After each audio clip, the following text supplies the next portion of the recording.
Bienvenidos, amigas y amigos, a un programa más de Conversando con Correa. Como siempre, un invitado muy especial. En esta ocasión, Fernando Lugo, expresidente y actual senador de nuestra querida República del Paraguay, país sudamericano. Bienvenido, querido Fernando. Un gusto, Correa. Te saludo a ti con el afecto de siempre. Y estar en comunicación. Yo siempre digo que los medios de comunicación tienen algo mágico que puede estar en todas partes al mismo tiempo y poder disfrutar y compartir contigo es un honor y una alegría para mí. Pero también puede ser un poder letal, esos medios de comunicación. También. Paraguay, nuestro querido Paraguay.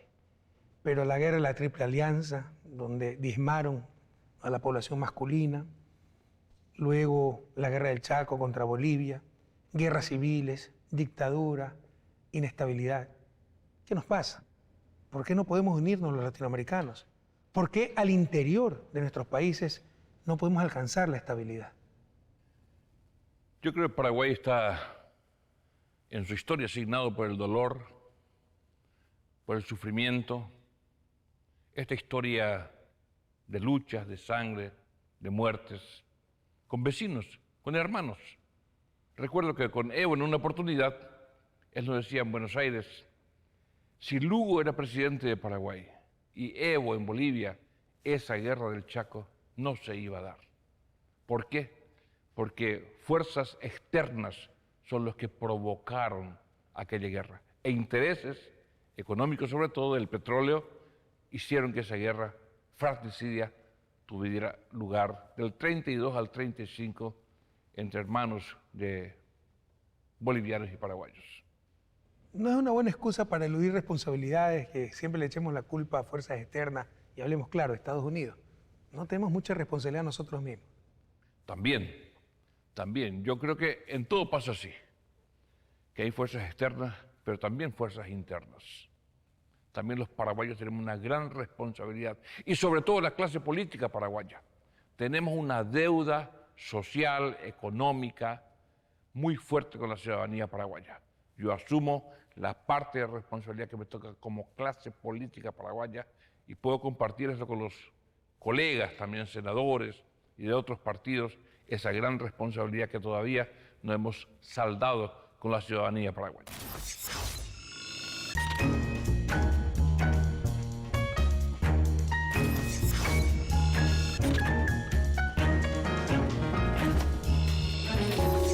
Pero mira, tú mismo fuiste víctima de esa inestabilidad. Tú ganaste en el 2008 democráticamente, rompiendo una hegemonía de 60 años del Partido Colorado, Partido Conservador. Pero en el 2012 te armaron una trama para ilegítimamente, probablemente inconstitucionalmente, sacarte la presidencia. ¿Qué podemos hacer para romper esa historia de inestabilidad, de pugnas absurdas, de irrespeto a la institucionalidad? Pero yo creo que hay una pregunta anterior. ¿Por qué ocurre? ¿Qué está ocurriendo en América Latina? ¿Qué está ocurriendo en la región? ¿Qué está ocurriendo en Paraguay para que esto se haya dado? Y yo creo que al interior del país, los poderes de facto que sí existen y las fuerzas exógenas que también existen y tienen influencia e injerencia en los países, porque sería iluso no creer en eso, se pusieron de acuerdo. Yo creo que la experiencia de estos gobiernos progresistas de Argentina, de Bolivia, de Brasil, de Uruguay, de Chile, de Ecuador, de Venezuela y otros países más, molestó a mucha gente. Creo que hemos tenido la osadía de intentar cambiar el ritmo de la historia. Y yo creo que hoy hay un gran reconocimiento. En Paraguay hay un reconocimiento, en primer lugar hay un reconocimiento que eso fue un golpe. Porque en el 2012 no, todo era legal, todo era constitucional, la figura del juicio político se realizó con todas las normas de la ley, pero hoy hay un reconocimiento de que fue un golpe parlamentario, fue una ruptura del orden democrático, por eso vienen esas sanciones al Paraguay, y precisamente por eso las fuerzas también internas del país, que hoy reconocen que eso fue un gobierno no vamos a mandarnos la parte del mejor de la historia, ¿no? Pero sí un gobierno con muchos éxitos y también con muchos errores. Dentro del marco del esfuerzo y de consolidar la democracia, porque Paraguay no tiene esa tradición democrática. En el 2008 con Lugo es la primera vez en la historia independiente de Paraguay, la primera vez que un signo político diferente asume pacíficamente la presidencia de ese país. Es una pregunta que te quiero hacer, pero antes una acotación o una pregunta relacionada con la pregunta anterior. Sí, fue un golpe de Estado. Lo de Zelaya en Honduras, 2009, fue un golpe de Estado y más evidente porque intervinieron los militares. Más grosero. Con Dilma en Brasil también fue un golpe de Estado parlamentario, pero no pasó absolutamente nada. Se salieron con la suya. Y no solo eso, no es solo la falta de efectividad de las medidas internacionales cuando hay medidas. Por el caso de Brasil no hubo nada, en el caso de Paraguay regionalmente reaccionamos, en el caso de Honduras algo se hizo, pero no hay reacción popular.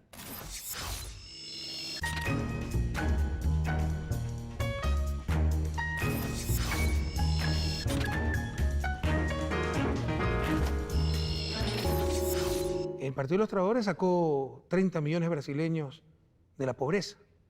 ¿Dónde estuvieron esos 30 millones cuando estaban destituyendo a Dilma? Nadie salió a las calles, o muy pocos. ¿Qué nos pasa? Es que también las culturas, cuando el golpe estaba en Paraguay, salieron 8.000 personas, póngale 10, ¿verdad? Pero casi salieron de la pobreza cerca de 1 millón de personas. También nos preguntamos dónde estaban, ¿verdad? Y yo creo que hay muchos motivos para justificar. Uno puede poner muchos motivos para decir, esto no ocurrió por esto. Pero no es consuelo de tonto.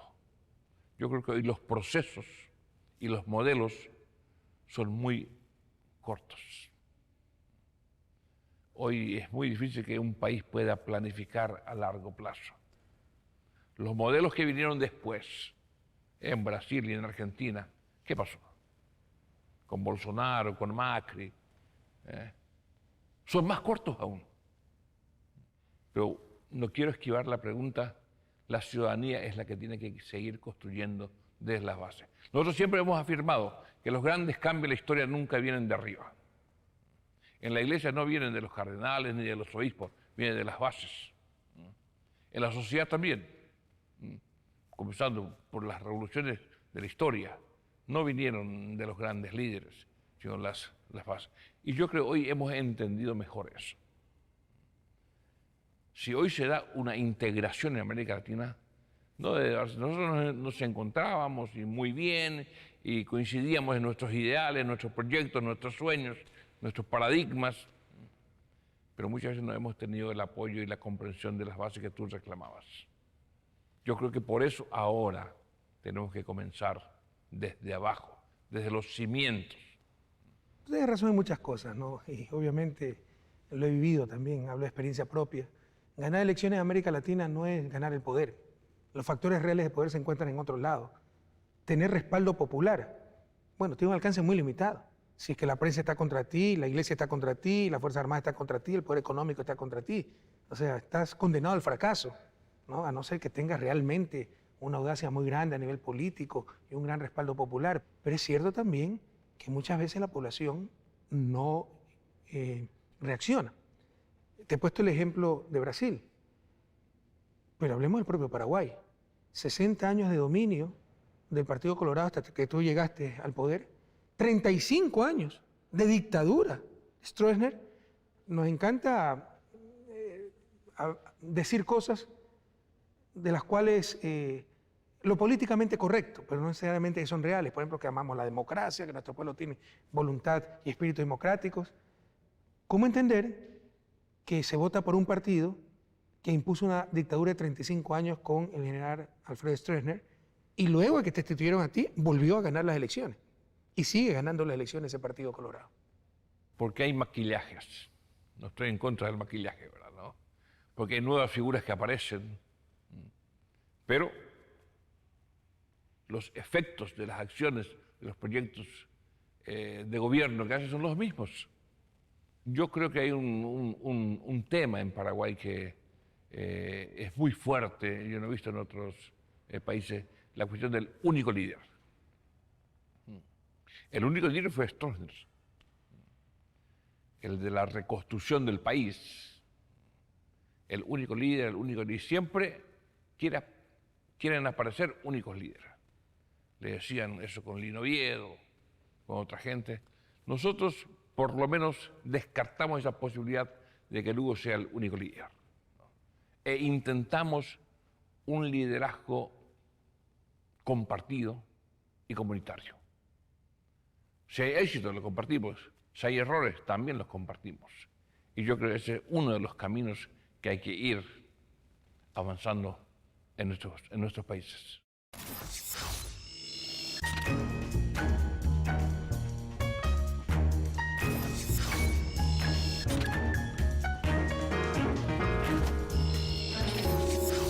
Bueno, lo que hay que también observar es que en la dictadura de Stroessner, que tú dijiste, el único líder durante 35 años, pero los avances económicos de Paraguay fueron bastante sorprendentes, las tasas de crecimiento.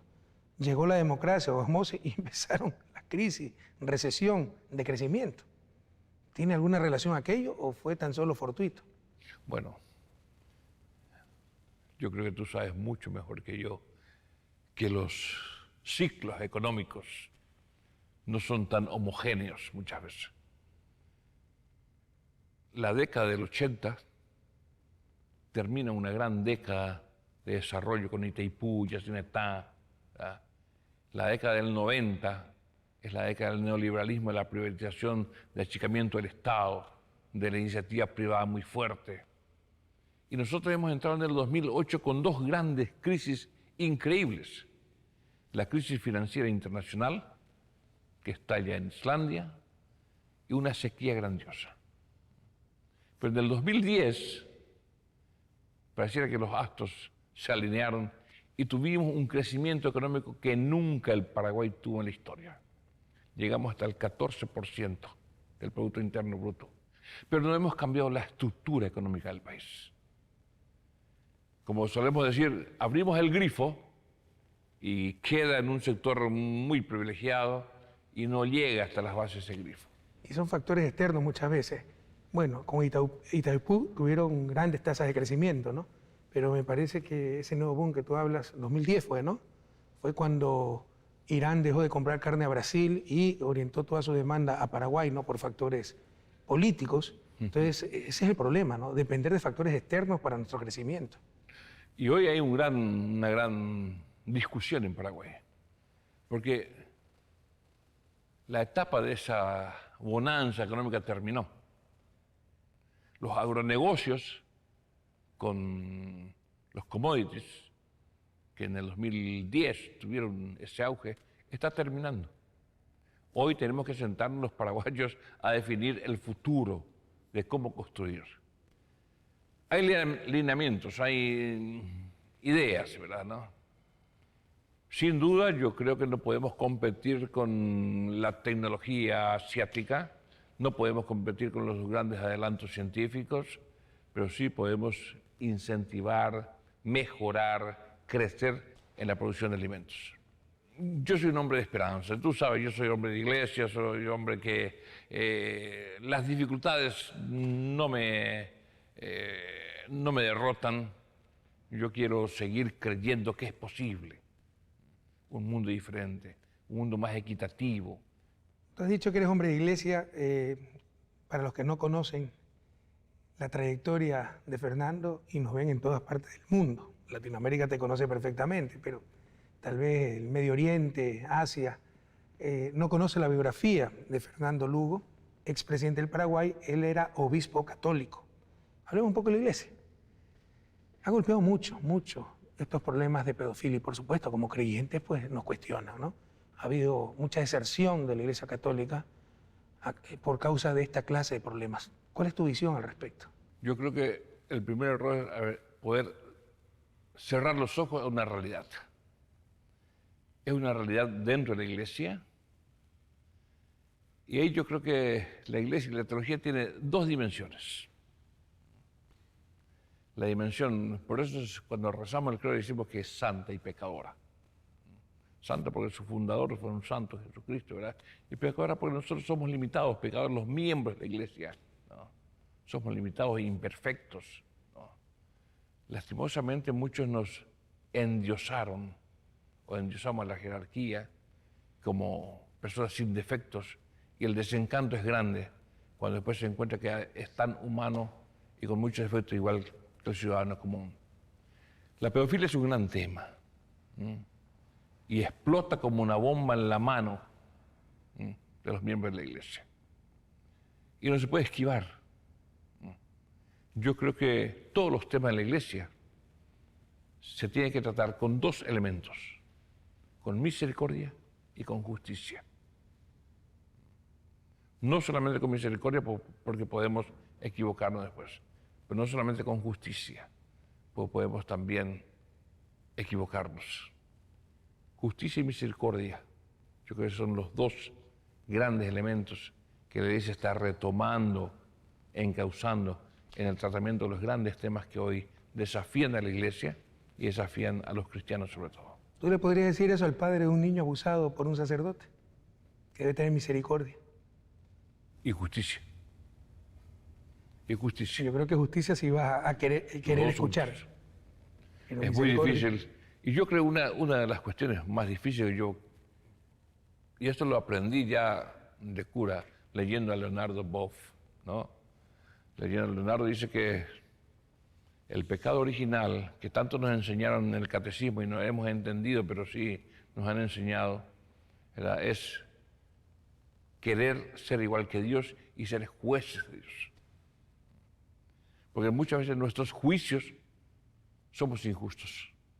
Por eso digo que es muy bíblico la cuestión de ser misericordia y justicia al mismo tiempo. No separarlo. Pero los casos, y para eso está también la casuística, ¿verdad? ¿Qué decirle a este joven? ¿Qué decirle a su papá? ¿No es cierto? En la cultura, por ejemplo, Paraguay, dice, yo voy y le mato al cura o a quien sea, ¿no es cierto? Porque es un golpe muy fuerte, de una persona que menos se espera. Y yo creo que eso la Iglesia como con humildad tiene que aceptar y tiene que reaccionar y tiene que corregir, por supuesto.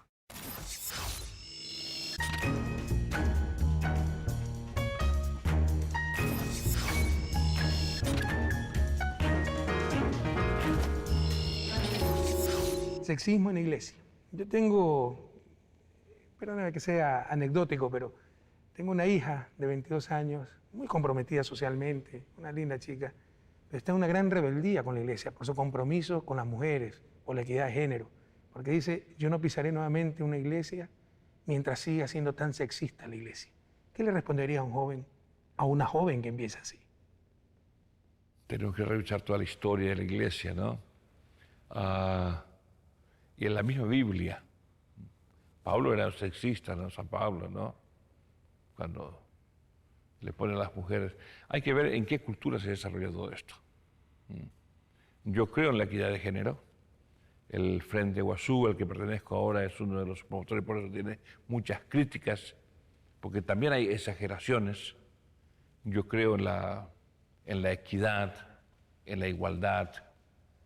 Yo quiero esa fraternidad, no se puede construir con la injusticia, no se puede construir en la inequidad, pero una corriente muy fuerte, que también la tenemos que abarajar, la tenemos que afrontar, la tenemos que equilibrar, porque en todo movimiento joven, así como hubo en la teología de la liberación, también en la cuestión de género hay exageraciones, hay extremos. Sin duda, pero hay yo siempre muchísimo digo, de verdad. a mí me caracteriza porque yo tenía una expresión, y lo digo en guaraní, después lo explico, ¿no? Es decir, en el centro, como un centro que pueda consensuar. Yo sé que hay muchas posiciones radicales y no por eso hay que desestimarla. Ellos también tienen su razón.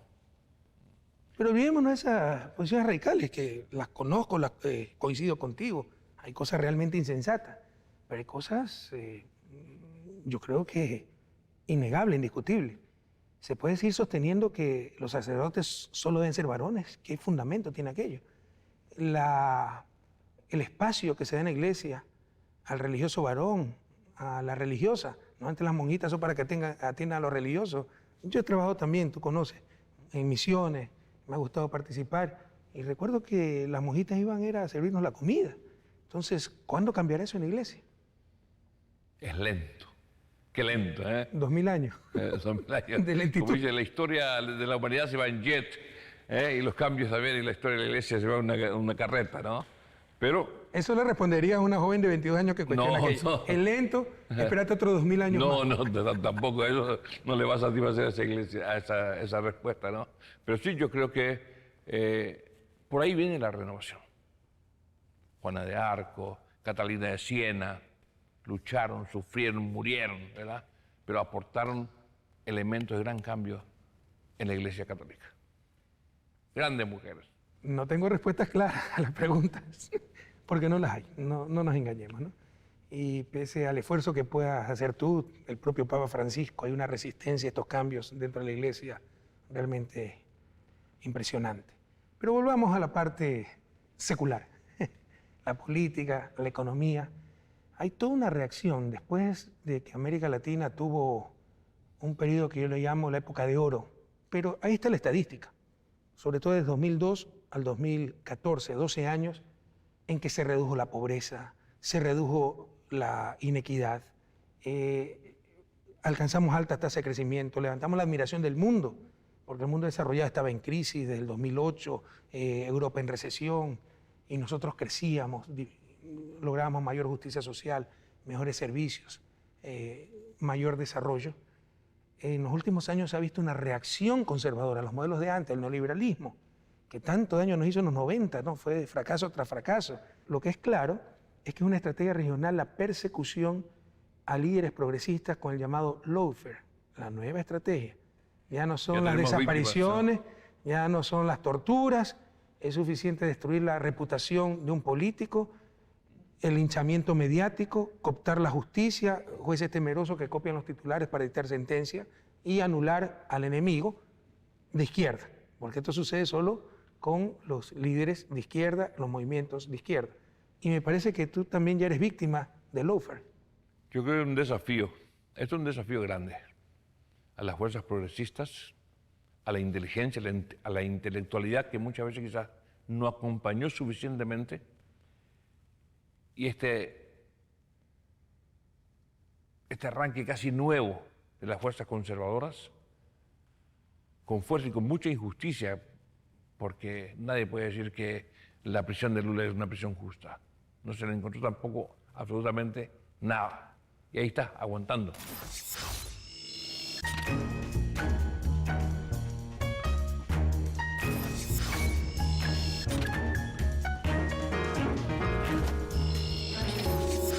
No solo le robaron la libertad a Lula, le robaron la democracia a Brasil. Porque sí. si Lula podía ser candidato, el presidente de Brasil sería en este momento Ignacio cantado. Lula da Silva.